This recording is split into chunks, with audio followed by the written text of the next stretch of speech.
I'm Tracy Baxter with today's Record Newswatch. Newburgh Mayor Judy Kennedy and Town of Newburgh Supervisor Gil Piquadio have issued an invite to the state's Casino Location Board. They want its members to come to the city of Newburgh so they can show a place that they feel is exactly the kind of place that Proposition 1 was designed to help. And during a news conference in one of Newburgh's blighted neighborhoods today, the pair and others made a push for the selection of the Hudson Valley Casino and Resort project in Newburgh for one of the two expected casino gaming licenses to be awarded.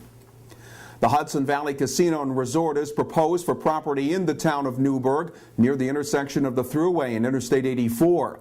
Mayor Kennedy said a casino there would bring around $10 million a year in additional revenue to the Newburgh School District and would reportedly create more than 5,000 construction and operational jobs. We think that Sullivan County is deserving of a casino.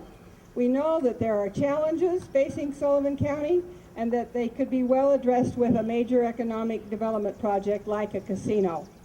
We know that Sullivan County has struggled economically, and we know that Sullivan County needs jobs, and we know that Sullivan County needs resources for its schools. We acknowledge all of those needs and want to get that clear and straight. But let me be very frank. No one needs this more in the Hudson Valley Catskill region than the city of Newburgh. Let me just lay out some facts for you.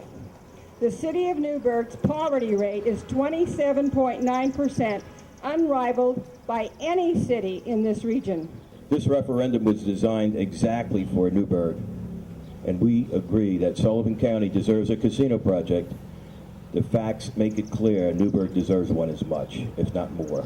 A maintenance worker at the Mid-Hudson Psychiatric Center in the town of Goshen died yesterday in an accident at the facility. State police say 55-year-old George Grumblich of Chester was planting trees along the center's main entrance. After he got out of the dump truck he was using, the vehicle rolled backwards on top of him. Co-workers freed Grumblich and rushed him to Orange Regional Medical Center, where he later died of his injuries. An investigation into the fatal incident is continuing. An Ellenville man has been arrested for repeatedly assaulting an infant in his home, causing injuries that included a skull fracture.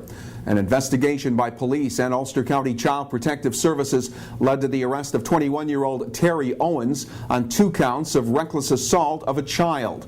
Owens was sent to Ulster County Jail on $25,000 bail. The child was being treated at Albany Medical Center's Pediatric Care Unit. A bill approved by the state legislature now sits on Governor Andrew Cuomo's desk, and if he signs it into law, schools throughout the state will be mandated to provide CPR training to their high school students. And while officials with the American Heart Association are praising the initiative, school district leaders, including Middletown Schools Superintendent Dr. Ken Eastwood, say it's another unfunded state mandate that'll put added pressure on districts. I used to teach CPR, I used to teach first aid, I understand its importance. But from an educator's perspective, the state legislature has never recognized schools and respected schools for the fact that we have a finite amount of time. And all they've done over the last many years is anytime they have something that feels good for them, they add things, programs, courses, ideas that they want schools to do, to educate about, to teach, without any respect for the fact that all these things that they've been doing over the last many years has shrunk down the time that we can focus on the academics that are inside the organization, of which they criticize us about. Others say limited CPR training in schools won't involve enough time to be effective. Supporters say any training that's provided could be enough to save a life. Prosecutors say more charges could be filed against an Ulster County massage parlor accused of filming customers with secret cameras. An investigation of the rest and relaxation spa in the town of Ulster's Hudson Valley Mall determined that hidden cameras had been installed in the spa ceiling in order to secretly record people getting massages. 39-year-old Wen Xing Chen was issued an appearance ticket in behalf of the business that was charged with felony unlawful surveillance. State police are working to determine the identity of human bones discovered Wednesday near Esopus Creek in the town of Ulster. A person cutting brush near Sawkill Road found the remains, triggering an investigation by State Police Forensic Unit and multiple law enforcement agencies. The search for leads says included a check of area homeless shelters and missing persons cases. Anyone with information that might lead to a positive identification is being asked to call State Police at Kingston. Their number is 845-338-1702.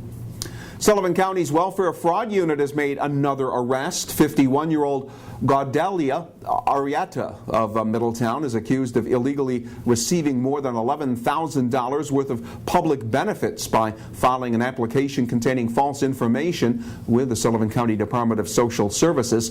Arietta now faces 3 felony charges: welfare fraud, grand larceny, and offering a false instrument for filing.